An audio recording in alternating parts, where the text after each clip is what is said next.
Leyeron el testamento de mi padre sin mí. Ni una llamada, ni un mensaje, solo una pequeña y silenciosa reunión mientras yo hacía fila en la farmacia, recogiendo los analgésicos que él nunca llegó a terminar. Dijeron que no era necesario que yo estuviera allí. Dijeron que no lo entendería. Pero lo que no sabían, lo que ninguno de ellos sabía, era que mientras ellos bebían vino y compartían mentiras, yo sostenía las verdaderas escrituras en mis manos. La firma de mi padre, mi nombre en cada página. A ellos les dejó la ceremonia. A mí me dejó la verdad. Me llamo Ben. Y si alguna vez has sido marginado por las mismas personas que una vez te llamaron familia, esta historia es para ti. Antes de compartir mi historia, me encantaría saber que están aquí conmigo y que me están escuchando. Comenten, escuchando, abajo o díganme de dónde son. Me encanta saber hasta dónde llega mi historia. A veces, saber que alguien está ahí marca toda la diferencia. Gracias. Y ahora, déjenme contarles todo. Enterraron a mi padre sin mí. Ni siquiera me dijeron que había un funeral hasta que recibí una llamada de la señora Ruby, la anciana vecina con las campanillas de viento y las peonías. No dijo mucho, solo que fue una ceremonia bonita y que era una lástima que yo no estuviera allí. Así fue como me enteré. No por Diana, no por Tyler o Grace, sino por la mujer de al lado. Conduje de vuelta a Riverdale a la mañana siguiente. 5 años habían pasado y ni un solo paso me pareció desconocido. Las curvas, el viejo restaurante que todavía tenía el letrero de neón de, abierto 24 horas, parpadeando a medias. Los árboles a lo largo de la calle Brier que mi papá siempre decía que le recordaban a Vermont. Salí de Denver antes de que saliera el sol y para el mediodía ya estaba estacionado frente a la casa que solía llamar hogar. Ahora se veía simplemente estéril, pulida, como si ya nadie viviera realmente allí. Diana abrió la puerta como si no me esperara, aunque definitivamente lo hacía. No me abrazó, solo inclinó la cabeza y dijo, «Oh, ¿viniste?» «Sí», dije. Me enteré de lo de papá. No se movió para dejarme entrar. Pensé que tal vez ya no querrías involucrarte. Después de cómo terminaron las cosas. Entré de todos modos. La casa olía diferente, menos a humo de cigarro y madera vieja, más a limpiador de lavanda y silencio escenificado. Mi habitación, que una vez estuvo llena de pósteres de planos y libros apilados en el suelo, ahora era un trastero. Habían metido mis cosas en cajas, etiquetadas como «Ben».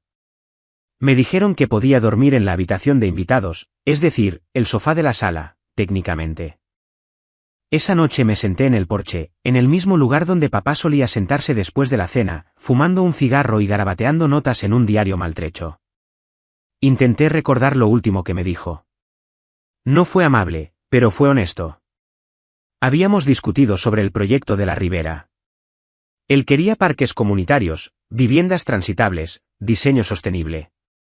Diana y sus hijos querían vender el terreno a un promotor de lujo y sacar provecho del nombre. Ya no entiendes cómo funciona esto, dijeron. Piensas como un soñador. Recuerdo estar en ese mismo vestíbulo y gritar, no se trata del beneficio, se trata de la gente, antes de cerrar la puerta de un portazo detrás de mí. Pensé que llamaría. No lo hizo. Pensé que yo lo contactaría. No lo hice. Ambos dejamos que el silencio se extendiera demasiado. Y luego terminó, sin una segunda oportunidad. Ahora estaba aquí, durmiendo bajo un techo que solía ser mío, rodeado de personas que me veían como una sombra en su perfecta historia de cuento de hadas. No me querían aquí cuando él estaba vivo. Desde luego que no me querían aquí ahora que se había ido. Y fue entonces cuando me di cuenta. No solo me habían excluido del funeral. Me habían excluido mucho antes. Y yo se lo había permitido. La cena fue incómoda, tensa, del tipo en que todos hablan por encima de los demás solo para no tener que escuchar lo que nadie está diciendo realmente. Tyler hablaba sin parar de Stonegate Capital, diciendo que había programado una llamada con ellos para la semana siguiente para finalizar la transición. Gracias sentía, apenas ocultando su emoción. Y Diana, bueno, ella se sentó a la cabeza de la mesa, bebiendo vino como si ya hubiera ganado el juego. Pronto consolidaremos las propiedades, dijo, optimizando la cartera. Los terrenos de la Ribera son el mayor activo que queda. Levanté la vista. ¿Van a vender la ribera? Tyler se rió entre dientes. Es solo tierra, Ben. Deberías saber mejor que nadie lo poco que importa el sentimentalismo en el desarrollo inmobiliario. Es más que tierra, dije. Él se encogió de hombros. Así, no es como lo ven los inversores. Me excusé antes del postre, subí al segundo piso, mis pies me llevaron casi instintivamente al antiguo estudio. La puerta crujió al abrirse como si no la hubieran tocado en meses, quizás años. Olía a cedro y polvo y algo más tenue. Humo de cigarro, tal vez, o un recuerdo. Los libros todavía llenaban las estanterías, aunque no tantos como antes. Pasé la mano por los lomos hasta que uno me llamó la atención. El Principito. El mismo ejemplar que papá me regaló cuando cumplí 16. Escribió dentro, lo esencial es invisible a los ojos. Nunca lo olvides, Ben. Lo abrí. Doblada entre las páginas del medio había una nota escrita a mano, K309, Banco Riverdale First, combinación 194.722, y luego, con la letra de papá, si estás leyendo esto, probablemente ya me he ido. Busca a Franklin. Franklin. No había oído ese nombre en años. Solía ser la mano derecha de papá. Su solucionador, su cerebro, y a veces su corazón cuando papá era demasiado orgulloso para mostrarlo. Fui su becario cuando todavía creía en el negocio familiar. Si alguien sabía de qué se trataba esto, era él. A la mañana siguiente, entré en el Riverdale First Bank como un hombre siguiendo las huellas de un fantasma. Le di la nota a la gerente. No hizo preguntas, solo me condujo por el pasillo hasta una caja de seguridad. Dentro había 4 cosas, una memoria USB, una gruesa carpeta de manila etiquetada como activos inmobiliarios, propiedad revisada, un documento notariado que creaba el Leary Legacy Trust y me nombraba a mí, Benjamin Leary, como único beneficiario, y una carta. Sin sobre, solo una hoja de papel doblada con mi nombre en la parte superior. Tenías razón. Ellos solo ven números. Tú ves a la gente. Tomé mi decisión, Ben. Te elegí a ti. No dejes que conviertan esto en otro imperio en venta. Protege lo que construimos. Me senté allí, en la fría bóveda del banco, sosteniendo una verdad que nadie más en esa casa conocía. Creían que lo tenían todo. Pensaban que yo era la nota al pie en su historia de herencia. Pero mi padre, a ellos les dejó la ceremonia. A mí me dejó el alma. La oficina de Franklin todavía olía a madera de pino y papel viejo, un aroma que no me había dado cuenta de que extrañaba hasta que entré. Se sentó detrás del mismo escritorio de nogal rayado que recordaba de veranos pasados. Pero hoy se veía diferente. Cansado, cauteloso, y sin embargo, resuelto. No perdí el tiempo. Lo sabías, dije. Asintió lentamente, deslizando un delgado archivo sobre el escritorio. Dentro había correos electrónicos impresos entre él y mi padre. Docenas de ellos. Algunos eran solo reflexiones. Preguntas sobre la estructura, pero muchos eran clarísimos. Vincent Leary quería sus activos fuera del alcance de Diana. La voz de Franklin era baja. Hace 2 años, tu padre comenzó a reestructurar silenciosamente, con cuidado. Sacó los activos principales, Riverfront, Broadway Lofts, Leary Plaza, de Leary Development y los colocó bajo Leary Legacy Holdings. Tú, Ben, eres el único beneficiario. No hablé. Solo seguí leyendo. Escrituras, formularios de transferencia notariados, correos electrónicos con marcas de tiempo, copias escaneadas de pagos de impuestos a la propiedad, todo legítimo. ¿Diana lo sabe?, pregunté. No, dijo Franklin. Y cuando se entere, no jugará limpio. La palabra se asentó pesadamente en mi pecho. ¿Y Harold?, pregunté. La mirada de Franklin se volvió distante. Solía ser leal a tu padre, pero Diana lo atrapó en sus redes hace años. Ha estado controlando el flujo. Reuniones, archivos, incluso la atención médica. Las piezas encajaban ahora. Mi ausencia no había sido una casualidad. Había sido orquestada. Querían borrarme del cuadro antes de que la tinta se secara. Y ahora, sabiendo lo que yo tenía, probablemente no se detendrían ante nada para proteger su ilusión.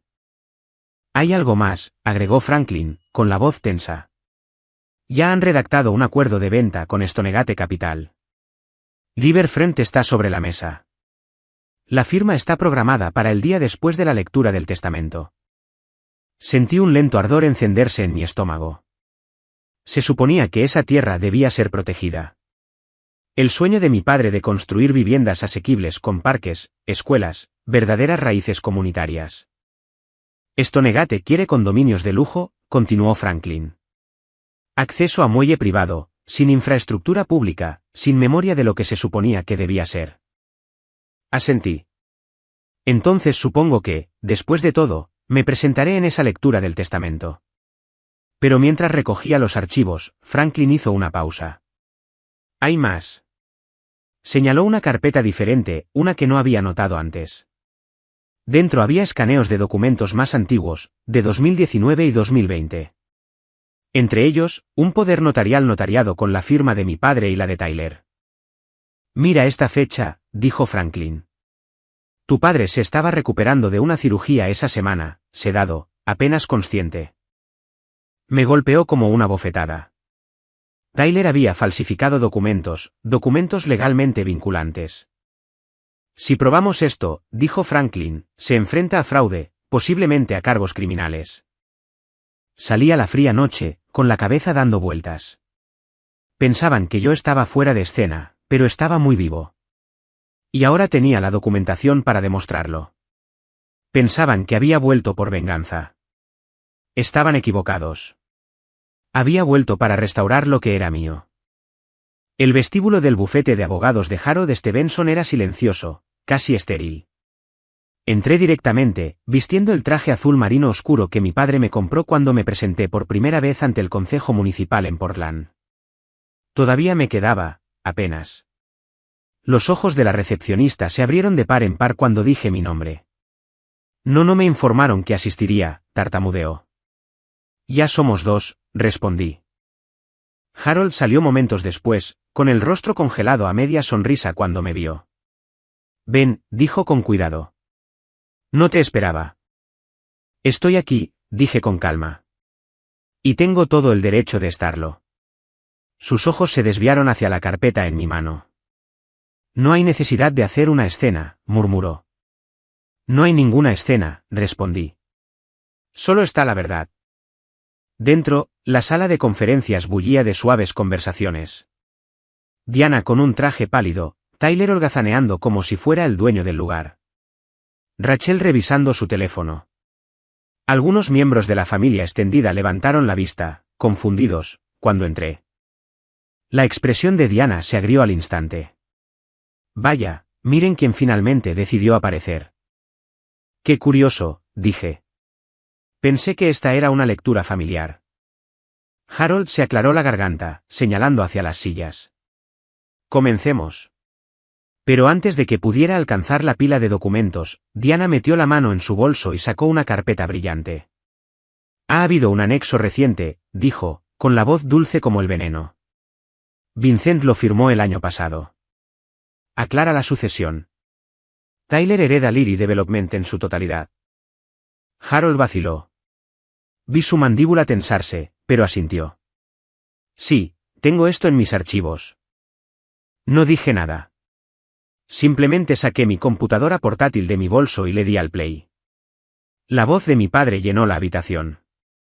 Firme, segura, inequívocamente lúcida. Soy Vincent Leary. A fecha de hoy, he transferido legalmente todos los activos inmobiliarios bajo Leary Development a un fideicomiso separado, Leary Legacy Holdings. Mi hijo Benjamin es el único beneficiario. Cualquier documento anterior queda anulado. La habitación quedó en silencio absoluto. El rostro de Diana se contrajo.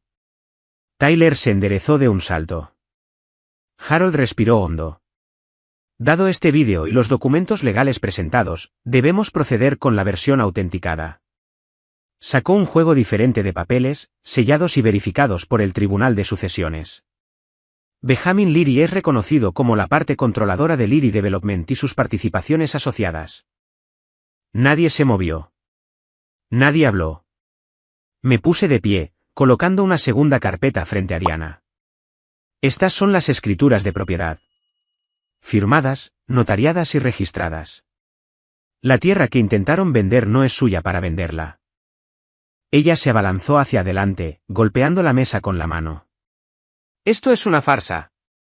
Vincent no estaba en su sano juicio. La miré a los ojos. Hay un vídeo, una carta, un rastro de auditoría completo. Sigue presionando y llevaré esto a los tribunales. Preferiría no hacerlo, pero lo haré. Tyler se veía pálido ahora. Noté que sus dedos temblaban ligeramente mientras alcanzaba un vaso de agua. Después de la reunión, me quedé. Harold se demoró, visiblemente incómodo. Mientras guardaba los documentos, noté una nota adhesiva medio metida dentro de un archivo, uno de los viejos contratos de Tyler. La saqué. Los términos enumeraban un acuerdo de arrendamiento comercial, uno que nunca había visto antes, efectivo a partir del próximo mes. Estaba firmado por Tyler, pero los términos eran brutales, casi predatorios. Enterraría uno de nuestros edificios más grandes bajo 10 años de deuda. Lo había firmado a espaldas de todos. Me guardé la nota en el bolsillo y salí del edificio en silencio. Afuera, el viento cortaba más fuerte que antes, pero no sentía frío. Sentía claridad. Habían jugado su carta y yo apenas estaba comenzando. La oficina de Leary Development no había cambiado mucho. La misma alfombra gris, las mismas fotos enmarcadas de desarrollos urbanos que ya no se sentían como un hogar. Pero la energía había cambiado. Miradas frías me seguían mientras pasaba junto a escritorios familiares. Como un fantasma que regresa a una casa que ya no lo reconoce. Encontré a Mara junto a la fotocopiadora. Más vieja ahora, pero con la misma mirada aguda que recordaba. No habló al principio, solo asintió hacia el balcón. Vaciaron la oficina de tu papá la mañana después del funeral, dijo. Fotos enmarcadas, placas, incluso sus cigarros desaparecidos como si nunca hubiera existido. Y planean vender Riverfront la próxima semana. Esa palabra, vender, me golpeó como un puñetazo. Esa tierra nunca debió ser una moneda de cambio. Se suponía que debía ser una comunidad. ¿Puedo acceder al servidor interno?, pregunté. Mara vaciló, miró a su alrededor y luego asintió. Nunca borré tu antiguo inicio de sesión. Encontré una estación de trabajo vacía y abrí el archivo de respaldo. Allí estaban, hilos de correos electrónicos entre Tyler y Stonegate Capital. En ellos, Tyler prometía una entrega limpia del terreno en un plazo de 30 días. Diana figuraba como la representante legal. Busqué más y encontré el plano de desarrollo. Habían desaparecido los parques y los paseos públicos. En su lugar, un puerto deportivo privado, salones en la azotea, villas VIP. El alma del proyecto, destripada en favor del beneficio. Más tarde esa tarde, Mara me entregó una carpeta que había estado escondiendo en un archivador. Deberías ver esto también. Dentro había papeles firmados, uno fechado durante la última ronda de quimioterapia de papá, donde supuestamente había renunciado como presidente honorario. Conocía la letra de mi padre. Esta era la suya, pero temblorosa, como si hubiera sido coaccionado.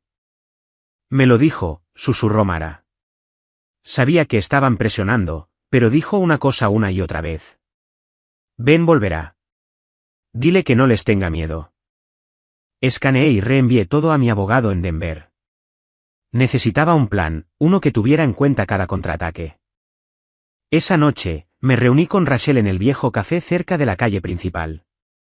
Llegó con una sudadera con capucha y gafas de sol, con los ojos moviéndose como si la estuvieran siguiendo. Encontré algo, dijo. Se suponía que no debía guardarlo, pero lo hice. Sacó un pequeño cuaderno encuadernado en cuero. Estaba en las cosas de papá. Mamá no lo vio. No se lo dije. Se me cortó la respiración cuando abrí la primera página. Era la letra de papá. Una entrada destacaba. A Tyler le falta juicio. Diana insiste en que es suficiente. Dice que la propiedad importa más que la visión. Me preocupa que esto deshaga todo. Rachel me miró y, por primera vez, no vi a la hija de Diana. Vi a una Leary. Si estás tratando de detenerlos, dijo, te ayudaré. Asentí, con el corazón latiendo con fuerza. No solo los detendremos. Les recordaremos quién construyó esto. Esa noche, miré por la ventana del motel. Las luces de Riverdale parpadeaban como estrellas. Me di cuenta de que esto ya no se trataba de propiedades. Se trataba de proteger un legado. Y el mío apenas acababa de comenzar. A la mañana siguiente, Rachel y yo nos sentamos con las piernas cruzadas en el suelo de su apartamento, rodeados de cajas de archivos. En algún lugar de las carpetas, enterrada bajo años de abandono, estaba la vieja computadora portátil de papá. Polvorienta pero aún funcional. Dentro, oculta en un directorio enterrado etiquetado como personal, lo encontramos. Un PDF llamado Anexo Final. Lo abrí. Era el mismo documento que Diana había presentado en la lectura del testamento, palabra por palabra, pero los metadatos revelaron la verdad. Había sido creado desde la cuenta de usuario de Tyler en un momento en que papá estaba hospitalizado. Reenvié el archivo a un especialista en forense digital en Denver. El informe regresó. El documento nunca había tocado la computadora de papá. La firma fue copiada. El archivo, creado por Tyler. Era una falsificación, una elaborada falsificación diseñada para distraer de la verdadera transferencia de poder que ya había tenido lugar. Necesitaba confrontar a Harold de nuevo. No respondía a las llamadas ni a los mensajes de texto. Así que fui a su casa. Abrió la puerta, con el rostro pálido. Sé por qué estás aquí, dijo en voz baja. No esperé. Saqué una memoria USB y reproduje una grabación. Era la voz de papá, temblorosa pero clara. Nadie está autorizado a alterar mi plan de sucesión. Lo he sellado. Todo ha sido ya transferido. Déjenlo estar. Harold se hundió en su silla como si lo hubieran golpeado. Traté de mantenerme al margen, dijo. Le debo a Diana. Ella ayudó a pagar el tratamiento contra el cáncer de mi esposa el año pasado. Pensé que podía simplemente mantenerme neutral. La neutralidad no existe en una mentira, dije. Miró al suelo durante un largo rato antes de asentir. Renunciaré como su abogado y entregaré los documentos finales de tu padre al tribunal. Cuando salí, el viento era más agudo, la calle demasiado silenciosa. Fue entonces cuando noté la camioneta negra. Me había seguido desde casa de Harold. Doblé la esquina, me metí en una librería y luego di la vuelta. La camioneta todavía estaba allí. Más tarde, un amigo en la oficina de registros de la ciudad confirmó que la matrícula estaba registrada a nombre de una firma contratada por Stonegate Capital. Diana había ido más lejos de lo que esperaba, recurriendo a la vigilancia, la presión, las amenazas. Me di cuenta de que el juego ya no era legal. Se trataba de poder. Pasé las siguientes 2 noches preparando un paquete de prensa. No solo documentos, sino audio, vídeo, cartas escritas a mano, entradas de diario. Los envié a 3 periodistas locales de confianza. La historia estaba lista.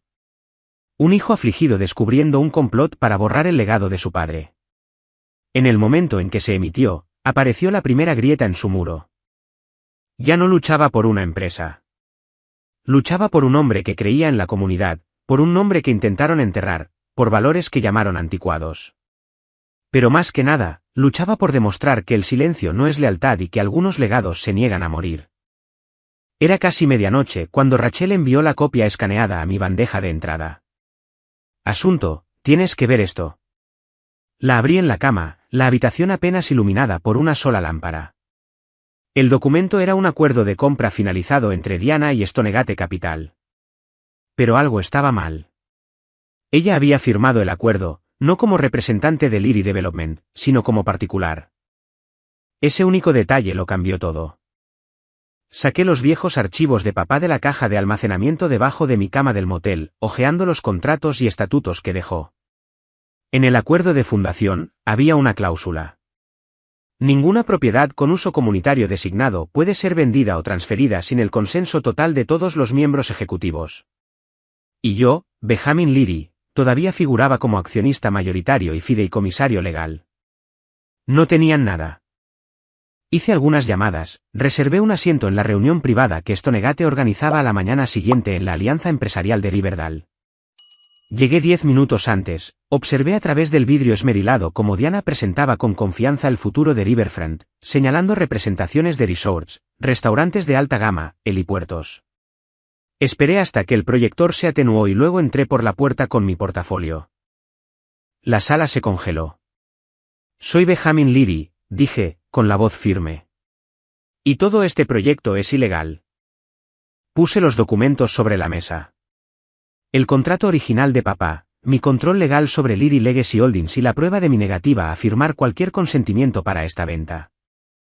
Los rostros de la junta directiva de Stonegate se pusieron pálidos. Uno de ellos, un joven ejecutivo con un elegante traje gris, miró a Diana y dijo, nos dijo que la junta era unánime. Diana intentó hablar, pero su voz se quebró. En 10 minutos, Stonegate se retiró oficialmente, citando problemas de cumplimiento no resueltos. Salí sabiendo que no solo estaban abandonando el trato. La estaban abandonando a ella. Esa noche, al salir del hotel para cenar, un hombre con una chaqueta de mezclilla pasó rozándome y me deslizó un sobre en la mano sin decir una palabra. Lo abrí de vuelta en mi coche. Dentro, una sola foto. Papá de pie junto a una mujer que nunca había visto. Principios de los 2000, a juzgar por los muebles del fondo. Garabateado debajo con tinta gruesa, ¿quieres saber la verdadera razón por la que empezó todo esto? Encuéntrala. En el reverso de la foto, Lorraine. Sin apellido, pero sabía quién era. Rachel me ayudó a investigar. En cuestión de horas, encontramos un rastro. Lorraine, el nombre apenas mencionado en los documentos públicos de papá, era su antigua asistente ejecutiva. Se fue de repente hace 7 años y nunca regresó. Dirección actual, una cabaña cerca del lago Flathead, Montana. Esa noche, hice una maleta. Si esta mujer era la pieza que faltaba, necesitaba verla antes que nadie. Mientras conducía durante la noche, pasando por pinos interminables y carreteras sinuosas, sentí algo que no había sentido en semanas. Claridad. El imperio de Diana se estaba resquebrajando. Pero hacia lo que me dirigía ahora no era solo el fin de su control. Era el comienzo de la verdad. La que papá nunca había contado. La cabaña se encontraba al borde de un lago helado, apenas visible a través del fino velo de copos de nieve que cubría el parabrisas.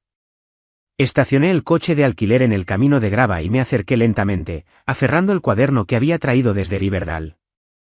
Lorraine abrió la puerta sin decir una palabra, con ojos agudos, su cabello una ola de plata. Sé quién eres, dijo antes de que pudiera hablar. Y sé por qué estás aquí. No me invitó a pasar al principio. Simplemente se quedó allí, el frío mordiéndonos el aliento. Le mostré el diario de papá. Te mencionó, dije. Confiaba en ti.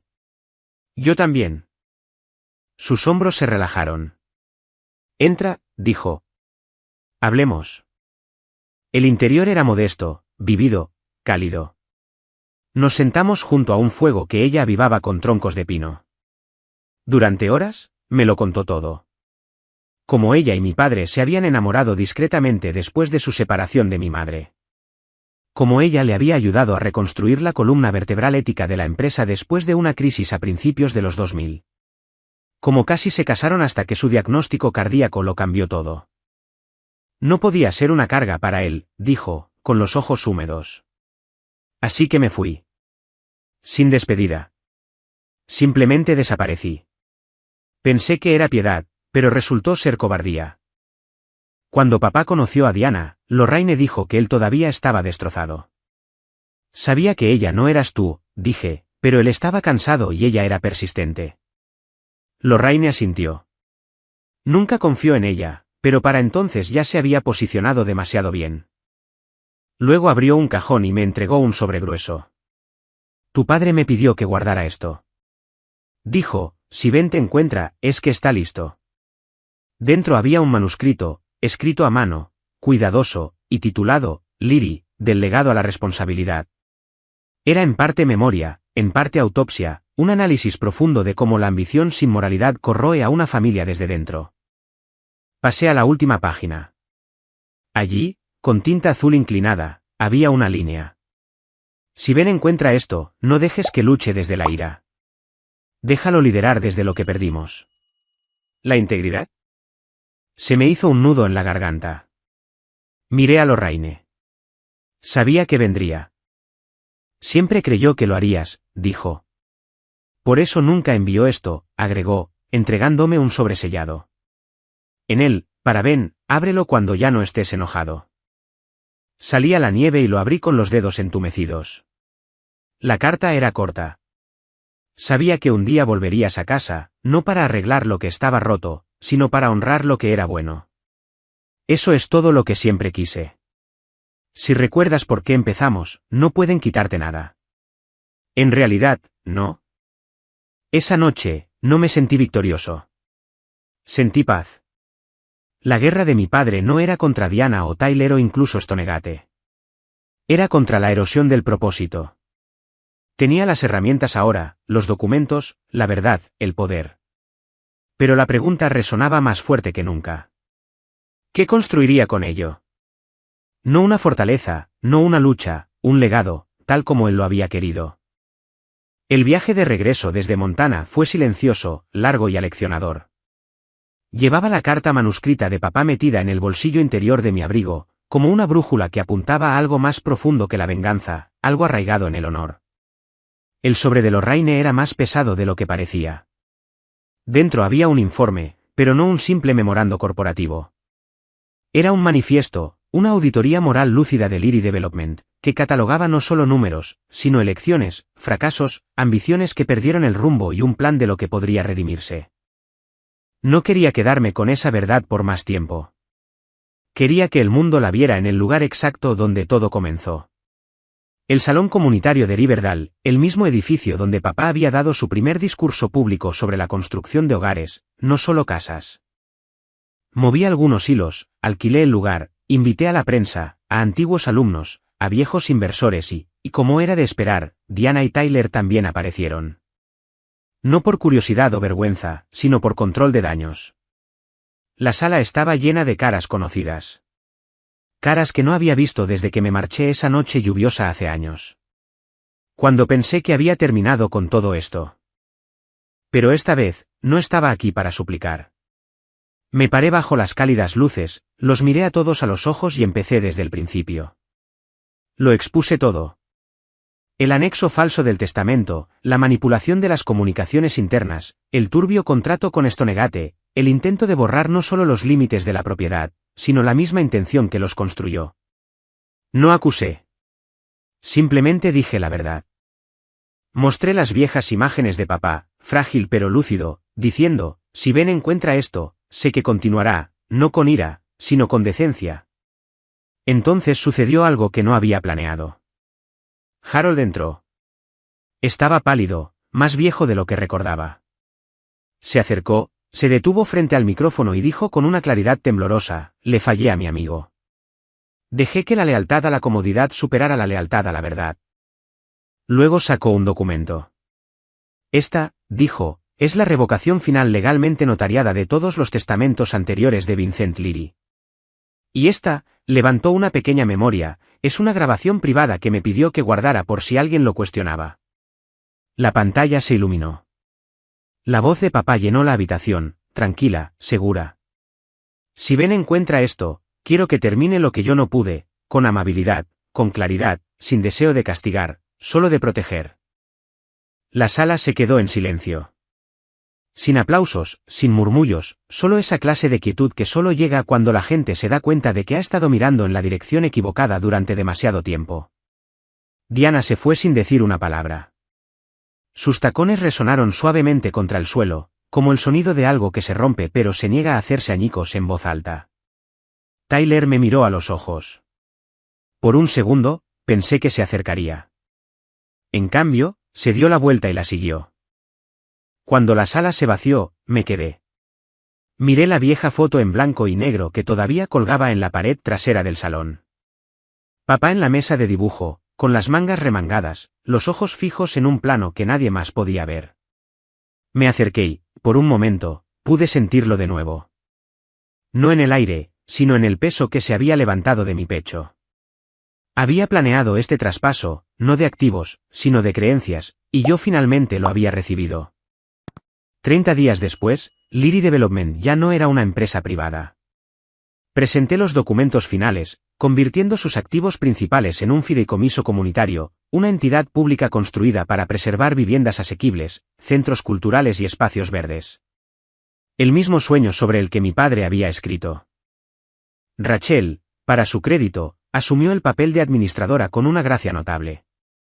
Yo permanecí en la junta, pero solo simbólicamente. No quería el poder. Solo quería que la forma del legado permaneciera intacta. Diana se mudó de la finca en una semana a una parte más tranquila de la ciudad. Sin demandas, sin represalias, solo distancia. Tyler desapareció por completo. Un contacto mutuo dijo que podría haberse mudado a Austin. No indagué, no porque no me importara, sino porque ya no tenía nada que ganar viendo a alguien huir de lo que no estaba listo para enfrentar. Me mudé a la vieja casa de madera cerca del borde del terreno de Lyri, la primera casa que mi padre construyó. Era pequeña, crujiente, un poco fría por las mañanas, pero era real.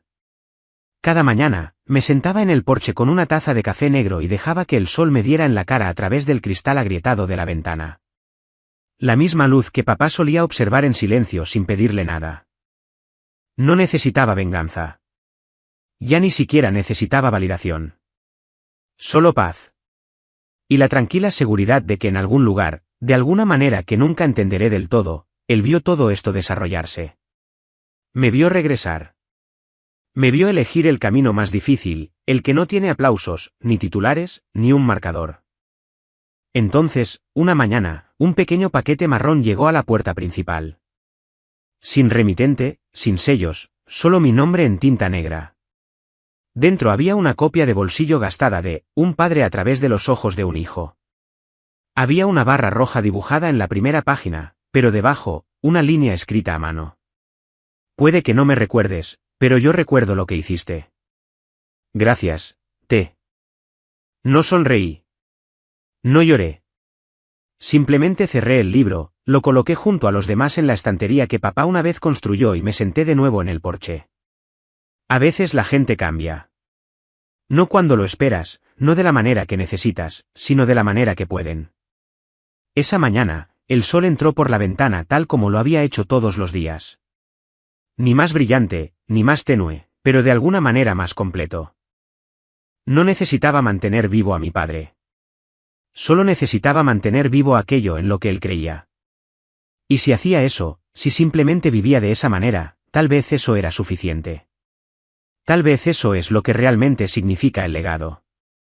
Eso es todo lo que tengo por ahora. Gracias por acompañarme en esta historia. Cada detalle desordenado, cada verdad silenciosa y cada elección que me trajo de vuelta a donde todo comenzó. Si alguna vez has cargado un peso que no era tuyo. Si alguna vez te has encontrado en el límite entre dejar ir y aferrarte. Si alguna vez has mirado a las personas que amas y te has preguntado por qué tenía que doler tanto. O quizás, incluso si nada de esto te ha pasado, pero algo en ello resonó contigo, simplemente comenta, sí, abajo. Porque a veces no necesitamos la respuesta perfecta. Solo necesitamos que alguien diga, te escucho. Y tal vez este espacio, aquí mismo, ahora mismo, pueda ser ese lugar donde se nos permite sentir, recordar y empezar de nuevo. No tienes que explicar. No tienes que arreglarlo todo. Solo estar aquí. Hasta la próxima vez, cuida tu corazón y recuerda, sanar no significa olvidar. Solo significa que has elegido seguir adelante con delicadeza, con fuerza y con tu historia aún por escribirse.